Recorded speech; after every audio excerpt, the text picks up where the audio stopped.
Mga kahuan, panoorin ang video na ito upang alamin ang pinaka-latest na balita tungkol sa lagay ng panahon at bagyo. Update today.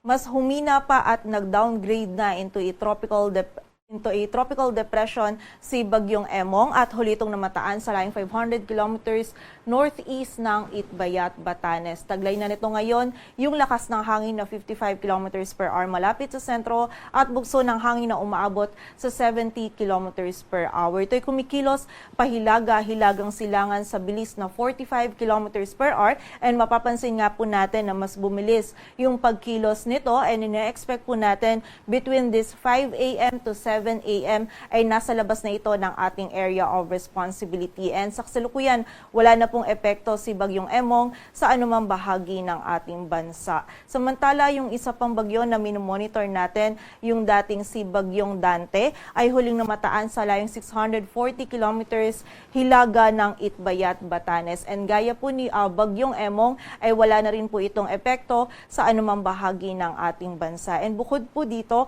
meron pa tayong isang bagyo na minomonitor sa labas ng ating area of responsibility. Ito ay isang tropical storm na may international name na Krosa. Huli po itong namataan sa layong 2,315 kilometers silangan ng Northern Luzon. And gaya po ni Bagyong Emong and Bagyong Dante, ay wala po itong epekto sa anumang bahagi ng ating bansa and less likely rin po na pumasok ito sa loob ng ating area of responsibility. Ngunit sa mga susunod po na araw, kapag naging mas pahilaga na yung pagkilos nito or yung mas naging mataas na po yung lokasyon nito ni Tropical Storm Krosa, ay posible po na slightly ma-enhance nito yung southwest monsoon o habagat, kung saan yung habagat po yung patuloy na magdudulot ng mga pag-ulan ngayon maging sa mga susunod na araw, lalong-lalo na po diyan dito sa may western section ng Luzon. Kaya patuloy pong pag-iingat para sa ating mga kababayan sa banta pa rin ng mga pagbaha at pagguho ng lupa.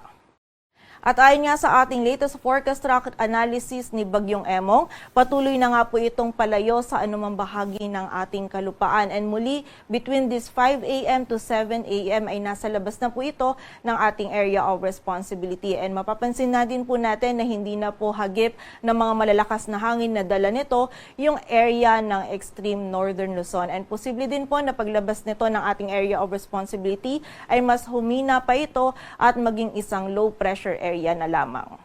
And wala na po tayong wind signal sa anumang bahagi ng ating bansa, ngunit makakaranas pa rin po ng bugso ng mga malalakas na hangin. Nadulot naman po ng habagat yung malaking bahagi po ng Luzon, maging yung ilang areas pa ng Visayas at Mindanao ngayong araw. And magpapatuloy po ito bukas hanggang sa Monday, kung saan yung malaking area pa rin ng Luzon at ilang bahagi ng Visayas ay makakaranas pa rin po ng bugso ng mga malalakas na hangin na dulot po ng habagat.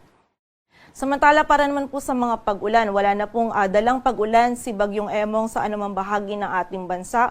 Ngunit yung habagat pa rin po ay patuloy pa rin magdudulot ng mga pag-ulan. Posible pa rin po yung 50 to 100 millimeters of rainfall dito sa bahagi ng Ilocos Region, maging sa Zambales, Bataan at Occidental Mindoro. So posible pa rin po yung mga malalakas na pag-ulan. Kaya paalala po para sa ating mga kababayan, lalong-lalo na dito sa malaking area ng Northern Luzon at ilang bahagi pa ng Luzon, dahil po saturated na yung ating lupa dahil nga dun sa mga tuloy-tuloy na mga pag-ulan na naranasan po natin ng mga nakaraang araw, ay manatili po tayong alerto dahil may banta pa rin ng mga flash floods at landslides. Samantala, bukas naman po, posible pa rin yung mga malalakas na pag-ulan dito sa area ng Zambales at Bataan. And by Monday naman, kung saan nakikita natin yung possibility na slightly ma-enhance ni Tropical Storm Krosa yung habagat, ay posible po yung malalakas pa rin or bugso ng mga malalakas na pag-ulan dito sa Ilocos Sur, La Union, Pangasinan, Zambales at Bataan. So muli po, pag-iingat pa rin para sa ating mga kababayan sa banta ng mga pagbaha at pagguho ng lupa. Sa kasalukuyan, wala na po tayong nakataas na gale warning, ngunit iba yung pag-iingat pa rin sa mga kababayan natin maglalayag dito sa may western and northern seaboards ng Luzon sapagkat magiging katamtaman hanggang sa maalon pa rin po yung lagay ng ating karagatan.